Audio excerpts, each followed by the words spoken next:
What's going on, everybody? It's your boy Sinister. Team RG, we in the building. Stand up. You already know. We out here getting it. Alright.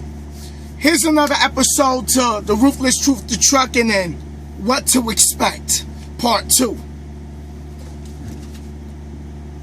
I respect you. You respect me. I'm not your child. Now, when you come into trucking, some of y'all gonna go to a company where you got different terminals that you're running out of, right? So you might be running out of one terminal where the people in that terminal got attitudes. They don't know how to speak to nobody. The dispatchers is talking to their drivers. However,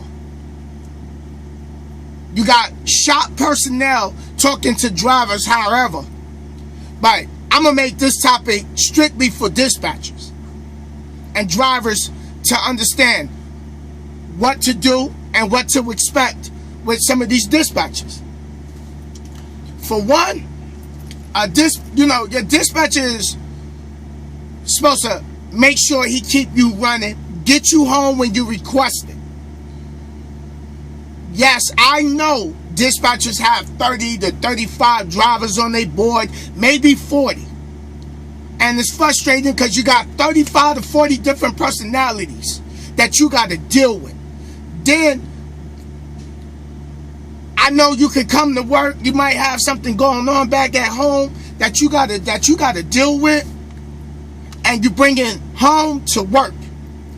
But let me tell y'all dispatchers, and let me tell y'all future drivers and drivers of right now that's already out here. Regardless what's going on back home, don't bring that attitude to work. And don't go home with the attitude from work back home.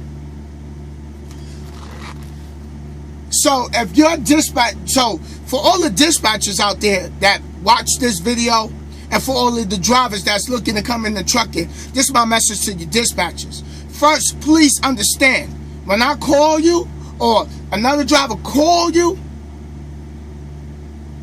we already frustrated with the things out here on the road.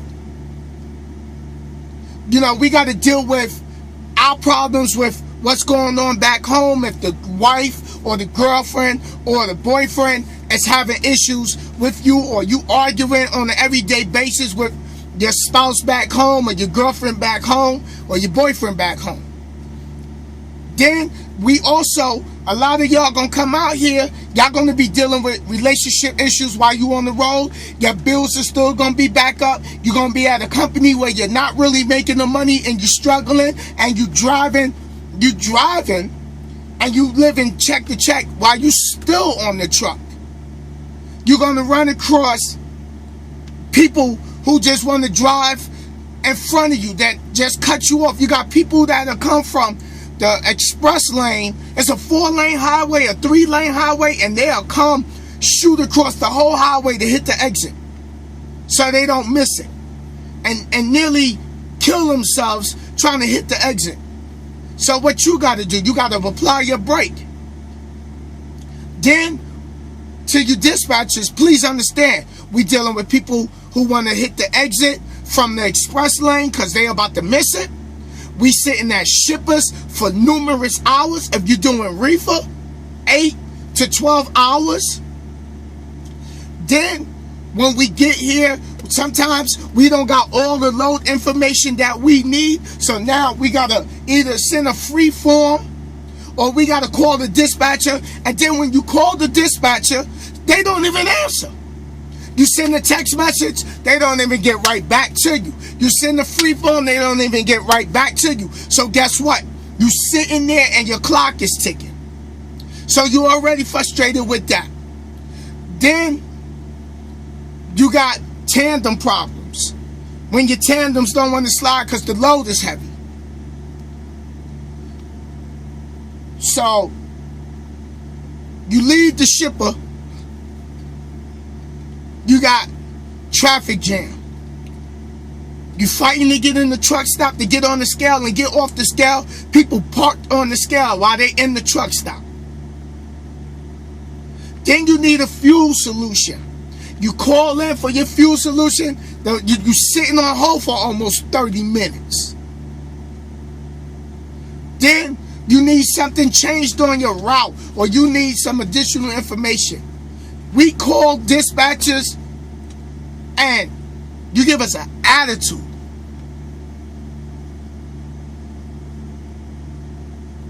We already frustrated. See, you sitting behind the desk looking at a computer screen. We sitting behind a steering wheel and we looking at the left mirror, the windshield, the right mirror.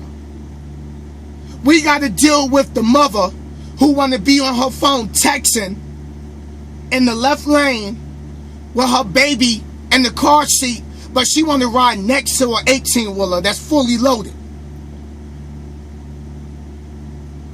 I had a lady that rolled next to me. She got 2 babies in her back. She got her kids in the back seat, and she's smoking with the window closed, and she texting. And she want to ride next to me. Then you got the people who want to get on the highway, then they slow down, and then they stop, then they speed up, or they ride the shoulder, they jump in front of you. Then we got to deal with the truck driver that comes by who got the phone in his ear like this, that got his phone like this, and he come past you, and he just merged right in front of you. No open, no space, no gap, no nothing. Then, for a dispatcher to give us an attitude, at the end of the day, you going home. At the end of our day, we backing up, we're tired, we pop brakes, and we sit there for a minute just to collect our thoughts.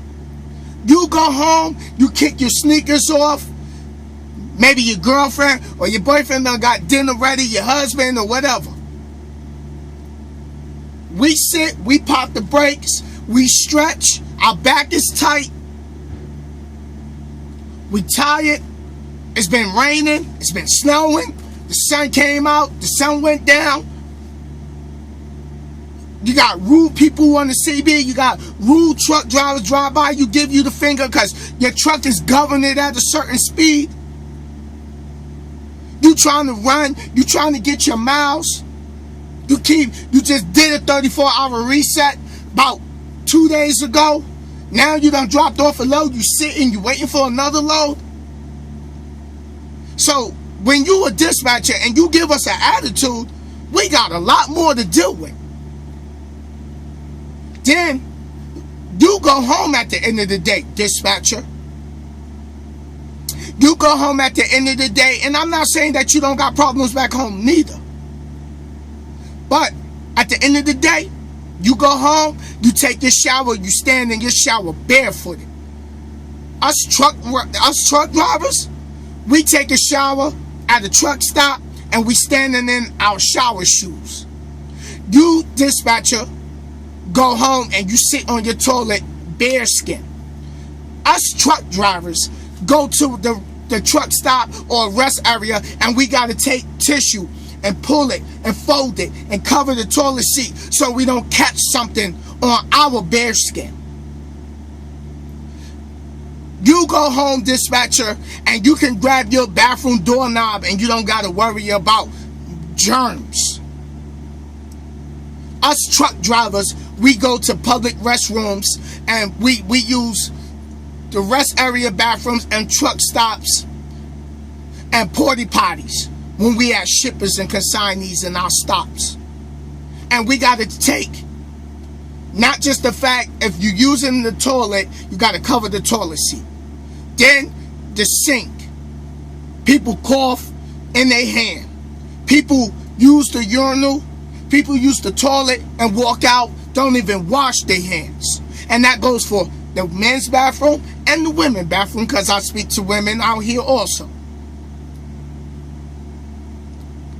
So we dealing with unsanitary conditions.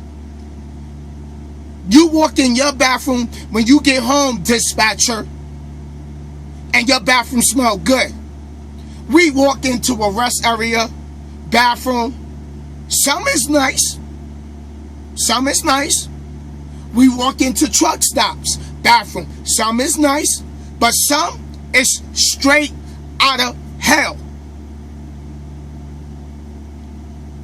So, if we calling you, please be aware of what we got to deal with.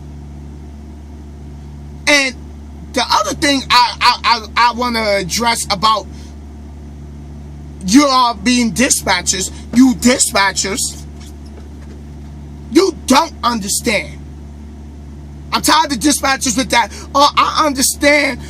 No, you don't understand. If you don't got a CDL in your pocket and you haven't been out here driving this 80,000 pound vehicle, you don't understand. Yes, you might understand the frustration with traffic, but sit up in the big rig, then talk to me.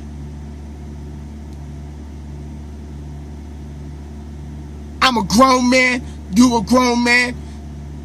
You a grown woman. Your dispatcher could be a grown woman. Respect me because I respect you. Because you don't know what happened on this headset that frustrated us for the day. Some of us is out here and we still not making a living.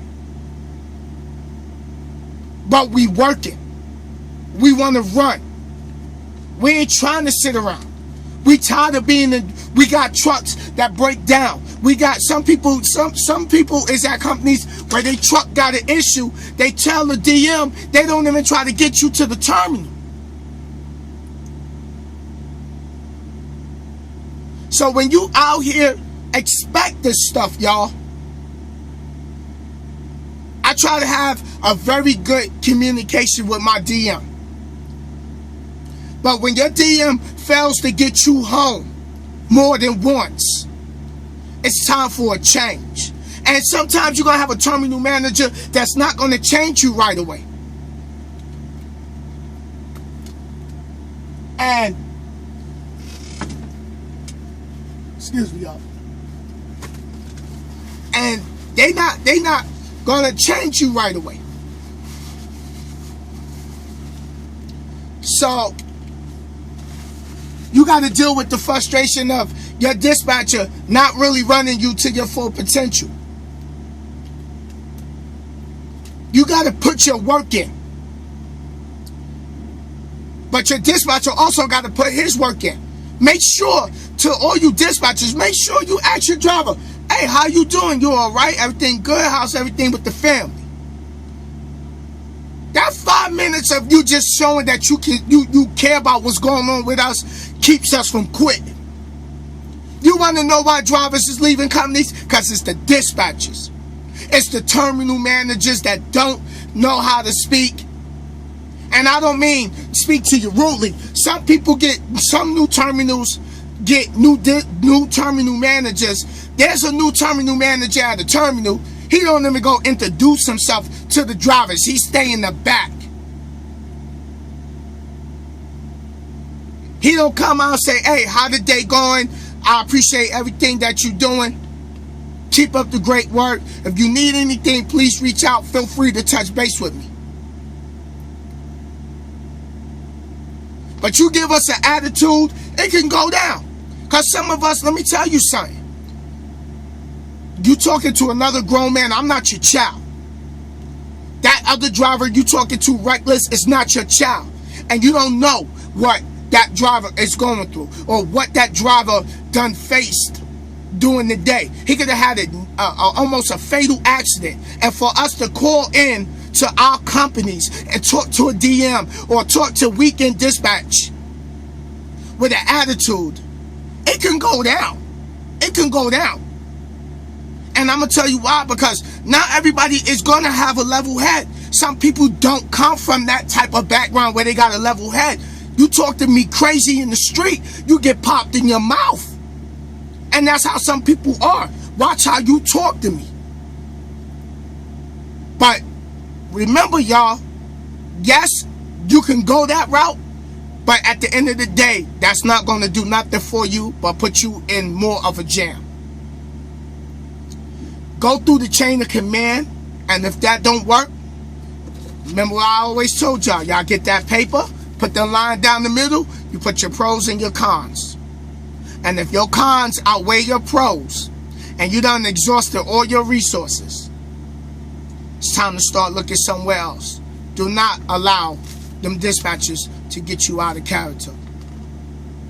So, this your boy Sinnizter. I gotta go get my paperwork, but I will bring part 3 to this.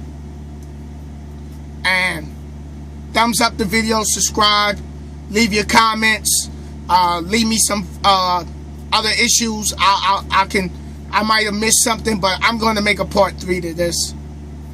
The real ruthless truth to trucking and what to respect, part 3. Part 3 is going to be about your dispatcher not getting you home, your dispatcher not getting you to the shop with problems with your truck, your terminal manager not hearing what you got to say, plus more. Alright, peace out. This your boy Sinnizter. You already know. Team RG, we in the building. Stand up. Later, y'all. Keep your heads up. Stay strong. Don't let nobody get you out of character. Keep your eye on your goal. Keep your eye on your prize. And everything will work out. Later.